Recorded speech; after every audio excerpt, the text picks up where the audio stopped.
Howdy, everybody. This is Josh Durrell, the CEO of the Wyoming Business Council. We're here for another episode of What's the Point, where we talk about economic development in Wyoming. And we say, what's the point? Because we like to focus on the economic development triangle, where we utilize policy, funding, and leadership to build resilient communities and build that foundation across the state. I'm really lucky today to be in Rock Springs, Wyoming, with Fred von Ahrens, who's the Vice President of Manufacturing at Genesis Alkali. And many people know Fred around the state because he's super involved, not just in the southwest corner of the state, but statewide, helping economic development, as well as the Trona industry. And so I'm going to turn it over to Fred and let him introduce himself and talk a little bit about what he's been up to here in the southwest corner of Wyoming. Fred? Thank you, Josh. Well, I've been here for just over 12 years now. I'm, as Josh said, in charge of the manufacturing at Genesis, formerly FMC. We've gone through two significant business changes of owners, Tronox and now Genesis Energy. They've been a tremendous owner and a big supporter of our growth initiatives. Our current key initiative is the expansion and startup of our Granger facility, which some of the Business Council folks got a chance to see today. Huge facility, world scale plant, and it'll be online in 2023. The main plant will start up before the end of the year. We've got over 100 employees in. Next week, 2 weeks from now, they actually start training. They're training now in the overall business processes, but they'll get over and start training on the Genesis, what we call Granger facility. And so they'll start training there and learn how to run those different processes, and it's pretty exciting. We've actually hired over 300 employees since 2020. Wow. So it's been baby boomer retirement. Yeah. And I think you know, our industry is all expanded. The last time was in the 70s. Okay. So when we did that expansion, of course, now they're all baby boomers and they're all retiring. Right. And we're winding down, but I still have over 40 people with 40 years of service. 40 years, yeah. Wow. So recruiting is huge. Yeah. So Granger, recruiting, and then what's next? And you know, the training of all those employees, working very hard on making sure that we do a good job on entry level and growth initiatives. So we'll be positioned to break our prior production record, which was 4 million tons in 2018. We pulled the Granger plant down during the pandemic, but we're going to fire that back up, of course. And instead of making just under 600,000 tons of soda ash, we'll be making 1.3 million. Wow, so over double the production there. And when we get that going, we will be in a position to make 5 million tons of soda ash. And I believe we can get there in 2024 or just after, but we'll have the capacity installed in all our facilities to make 5 million tons of soda ash. Well, I think that's a really good place to start talking about workforce, because I know that you are really heavily involved in workforce training and developing a workforce that in some ways is already here, but you want to continue to grow it. And I know that the growth plans in Southwest Wyoming are pretty dramatic if you think about everything that's going on here. So do you mind talking a little bit about the relationship with the colleges, the next gen sector partnerships, and some of those things that you've worked on for a number of years? That's great, and thank you for asking. So I'm going to start kind of big picture, as you said. So we've got a lot of initiatives going that I'd like to talk about, but the most recent initiative that we're working on is to set up a dialogue, and we'll probably do it in the first quarter of this coming year. But just as you said, with everything that's going on in Southwest Wyoming, including TerraPower, including my expansion that's underway, the balance of the Trona facilities, two of the four, including me, I'm building, they have announced expansions, and they will expand. There's no doubt in my mind. I'm already looking at my next expansion, which will be years down the road. Right. Okay. So the bottom line is, then you've got currently Exxon's in the middle of an expansion. So these aren't, business development ideas that we're saying we think we can do this. We are going to do it. They're doing it. And then with the power plant and the nuclear power facility going up, it's pulling in other industries. And with the work on carbon neutral, zero, There's also other facilities coming in the area I'm sure you know of. I'm not sure everyone's announced yet. But having said that, we are planning a dialogue with business leaders, legislators, the critical mayors of the region, and educators to talk about how do we prepare for this? Right. You know, what is the physical infrastructure and what is the social infrastructure Yes, yeah. that we need to be prepared for. Right. And Dr. Dale's got some really good ideas from Western Wyoming Community College about other areas that we're not prepared. And she's going to invite some of those folks to come in and talk to us about what is the ramification of not being prepared. That's right. Now, that doesn't mean we're going to go build 1,000 homes tomorrow. That's correct, yes. But how do you start planning for it? That's right. How do you start thinking your way through it? Backing up, what led to that is we have what we call the Pulse of Southwest Wyoming, which we're in our 10th year now of that. We're very proud of it. And it's to educate legislators without lobbying them. Right. So what we do is we have a meeting and we have local politicians, the legislators from the Southwest region, and talk about issues that are topical to education, another meeting on health, another meeting on business or industry, and then one for the upcoming legislative calendar and what are critical to the community that we want to make sure that we can inform and or ask the legislators on what they would like to know about that topic. That same group is the one that's going to be leading this dialogue that we're going to have in the spring. Other things we're doing is critical. My business has been here for coming up now on 75 years. Wow. I can't tell you how many times I'm asked by community members, what does it take to get a job? Yeah.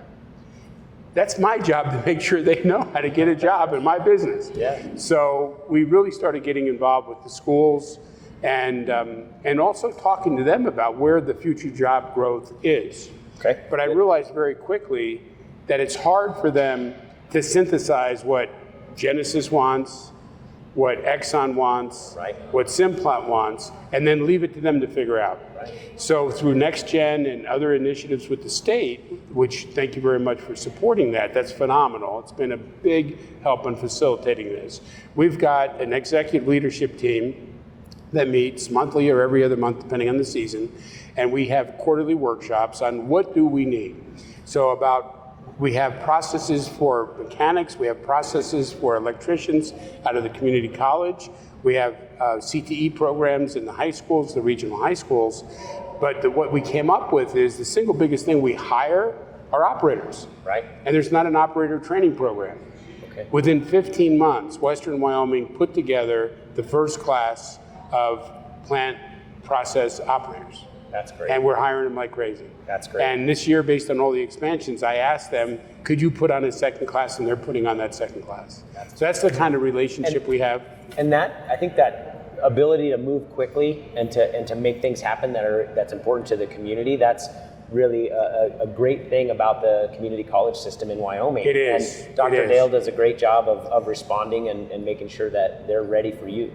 That is true, and she's got a great team. And Dr. Dale was part of a NextGen where she came from in Colorado. So she came here running. So she knew. My only problem is we're called Southwest Manufacturing Partnership. Okay. They were called Manufacturing Rocks. I think we should steal that title. I don't know what you think. They did a better job with the name. That sounds like can we just steal I think that? we should steal it. I think we can. I think it makes sense. There right? you go. Yeah, absolutely. So tell me a little bit about, I guess, in ways in which you've been able to plug in. You've talked about a lot of those things, but how can the state, I guess, help with the ways to plug in and the things that make the physical infrastructure and also the social infrastructure that's necessary to make things happen in Southwest Wyoming? Because as the state looks at it, we look at it the same way. We see that there's great opportunity, that private business is doing exactly what they need to do. They're continuing to expand, continuing to invest in the area. But what are ways that the state could maybe help out or provide some services that would be needed? So from a business point of view, our businesses are going to grow and work where you have been very helpful. My wife is a glass artist. She wanted to learn a little bit about getting onto an internet and getting a website. She went to the Business Council, okay? And she got help doing that, Great. Which is wonderful. So, and the reason to tell that story is we need those businesses, those support businesses, the infrastructure type businesses that people might want to go to, for folks in Cheyenne, they're going to want to go to Fort Collins. For here, they're going to want to go to Salt Lake. Right. How do we keep families here? Right. So how do we help folks that are coming in here dual income? Maybe one wants to work from home, and today most people do and can. We had one woman come in with her, she was a trailing spouse, if you will, because she works for Apple. As long as she can have a T1 line, one gig, she could come here. Right. I called up All West and they said, yeah, we can do that. Oh, that's great. So, broadband's an issue in rural areas, but we have that here. So helping small businesses and helping build the community out. So a lot of the things that young families want to do are in this area. That's critical. Continuing to support education. I'm on the ride. The governor supports that. But, your organization and your broader public and governmental organizations do a lot of work on supporting us. With the Granger expansion, we have gotten grants to support the training that we're doing. In the community, the school systems are getting grants to be able to support things like the lineman training. Right. That's critical. At my plant, I need more electrical engineers and electricians that know high voltage. Okay? So by your organization supporting those things, by the state supporting these, there isn't a program like that in the state right now. So that will be at Western as well. That's great. So community and certainly education helps. Education's a retention issue for us, especially our special needs education. I have many employees that tell me that because of the special needs that they're getting for their children, okay, they are here in Wyoming and they're not moving. So it's not easy in some of the more rural areas, right. But in this region, you're doing a great job. Well, and I think that's a really good point, is that, we have a very specific, angle that we look at when we look at projects and when we look at communities and how do we help with developing the economy. But I think what you're talking about is, workers see it from a much more holistic view, and how do we make sure that we're sort of feeding all of those different areas right. with services and partnering with the private sector where it makes sense and making sure that those are available. And so, as you think about retention, because you mentioned a ton of great training programs. You've mentioned the work that Western Wyoming College has done for you to put that on. Well, one of the things you want to do is recoup that investment, right? That's and right. Have people stick around for, as you mentioned, you have 40 people with 40 years of tenure. Yep. Well, how do you create that next generation of 40-year tenure folks? What are you seeing, and what's your team saying about staying in this area of the state? And what do they like about it? Well, part of it is, the weather and the outdoor. And, when Matt Mead was working on Endow, he was driving one day down to Fort Collins, and I grew up in New Jersey. Okay. So that explains a lot, right? But at the end of the day, I said, we definitely want to build out Wyoming and the things that we're talking about, the things that are going to keep families here. Right. But we don't want it to become Fort Collins. Right. Maybe downtown Fort Collins, but you don't want to take an hour to get away from Fort Collins, and there's nothing wrong with Fort Collins, but it's great for Denver, sure. Great for Colorado, but Wyoming, I think we like open spaces and things like that. So we really could use the Business Council's help on some planning. Okay. And how do we attract the right kind of businesses, and how do we build out the infrastructure that the folks that are retiring. And my belief is, and you would know this better than I, years ago retirees from these manufacturing areas would leave. Right. Today they're staying. They're staying, yeah. Because, with the Trona industry being a very stabilizing force in this region. Absolutely. And it's a cyclical business. I mean, we go through rough times, we go through some great times like right now, but on average, we're pretty stable. And that helps the community, it helps the region. And so now we have second and third generation miners and chemical operators, engineers. They're going to stay in the area. Yeah. And so it's also important to think about what those seniors want to do. Right. We had a meeting with the transportation committee of the legislature. And we talked about modifying the extra lane. We have a bypass, if you will. I'm sorry for the road, state road, that would get folks connected to Green River and Rock Springs, and it doesn't go all the way through. But you have to travel on Route 80. So that's a problem once in a while for me, okay? It's only been in 12 years, a major issue in a big snowstorm to get to work, and we've got to get the folks to work to be able to relieve. The message is folks from the valley were able to get in and that worked out. So that's not a number one priority. But you know, as seniors, and many people talked about this, but one senior said, you know, the only way I can get to the hospital is on Route 80, and that's scary for seniors. Yeah, that's right. And so things like that, you know, those are the kind of things we have to be thinking about and working together to support from a state perspective, from a local government perspective and local business perspective. What is it that are going to make folks feel comfortable of staying in this area on the young side and on the senior side? Talk to me a little bit about recruiting, because you also have I'm guessing a number of engineering jobs and process jobs and things that maybe the University of Wyoming could fulfill.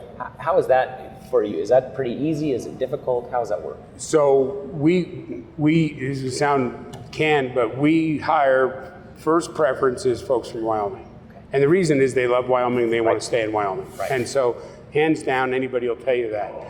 We recruit heavily from UW, and we're proud. We've got 36 engineering grads working for us from the University of Wyoming. Wow. But that's not big enough to keep us going. And not every year do they have a top class that we want to recruit. We recruit usually top talent. And so we recruit from the Mountain West. Okay. Now, from a UW point of view, what they did with the Gateway Center was phenomenal. You know, it made it a much better environment, I think, for the students to attract students and make businesses feel like they can have a more professional interview. Absolutely. The talent that's coming out, top notch. Obviously, I can't get mining engineers, but we don't hire a lot of mining engineers, so that's I wouldn't say that's a number one. UW, just like Western, one of the hardest things for us to attract is process control. I can't tell you how much money I was spending on contracting businesses that had process control help to do the automation type work we do, just to replace and upgrade our old systems, you know, and legacy systems, and to help us move forward with automation and technology as the world grows. We invested over $100,000 in the University of Wyoming, probably 6 years ago now, I believe it was. They committed to creating a minor in process control. This year we hired our first engineer that has a minor, chemical engineer with a minor in process control, and we're building that capability, and we'll build him up. Great guy, a lot of talent, very enthusiastic. But so those are the types of things we're doing. What are unmet needs? And what can we do to make those investments to support the school systems and the colleges, university, to fulfill those needs for us? One of the things that we like to do, Fred, is sort of take a look at how do we build capabilities within the communities we're working in, so that, and I say this often because I don't know if it'll happen, but it's a goal, so that the Business Council doesn't need to exist, right? that our communities are so good at economic development that they don't need us. I really would like to see that someday. And so, you know, from your perspective within your community and within the communities that you've been around, what are some of those things that you think would be really helpful, that would make a big difference? Well, first of all, I really do feel it's important to get that view from outside our own city, okay, to be very honest with you. That said, okay, and the reason is, of course, because you bring an outside perspective and your fresh eyes, and you see things that we may not be, NCAR, you know, you see things that we don't have, and so you can bring real life experience to us. If we were saying we want to do something like attract, you know, something in the computer sciences, how would we do that? You have that experience. Right. So I think there's always going to be a need for a broader view. That said, the Chamber does a good job. We're on the Enterprise Committee with the Chamber, and we've entertained several businesses, and it's been with the support of the Business Council. Right. But I believe we can do that on our own, and I think we can do more of that. The problem is, just like NextGen, 4 or 5 years before we created the Southwest Wyoming Business Partnership, Business Education Partnership, we were working on the similar thing. Right. But I didn't have anybody to help me facilitate that. Facilitate it and get it together. Okay. And so that's really an issue. The Chamber does a great job with that. Yeah. And there are other BOCES and others do a great job with that. The college does a great job. So we can do that, and we do it, but not with critical mass. Right. So I think if we said we're going to disband in Wyoming the Business Council, Southwest Wyoming is strong enough that we would still keep things going. Good. Okay. That's great to hear. But probably not to the level you can help us with. Well, and that's not I'm not fishing for a reason why we should stick around, but, No, not I at all. really do feel like Southwest Wyoming has a lot of the infrastructure, whether it be physical or whether it be workforce or whether it be economic development planning and understanding that I think could make a really big difference. And I know that you and others in your industry work really hard to keep that going. Oh yeah, I know we appreciate it a lot. I think the trona industry has done a lot for Wyoming. It does a lot for this area of Wyoming as well. Not just in the fact that it provides all those opportunities, but I think how much you give back means a lot. No, it makes a difference. In philanthropy, I mean, people in Southwest Wyoming open their wallets. And I believe, I call it maintaining our franchise to operate. We need to give back to the community. There's no doubt in my mind, our technology is leading edge, but our people make the difference in our business. And our people will tell you that. What's the best thing of working at Genesis Alkali? Our people. Why are you here? Why do you stay? The people I work with. And that's just getting better and better as our culture strengthens and our business strengthens.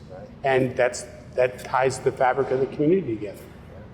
That is very well said, Fred, and I really just appreciate the work that you've done, the opportunities that you create for Wyomingites, because ultimately that's what we're all after, opportunities for Wyomingites. So thank you very much for your time today and your work in the community. Thank you for being here. Thank you for what the Business Council does, and I appreciate the time as well. Yeah, my pleasure. Thank Thanks, you. Fred. Thank you. Take care.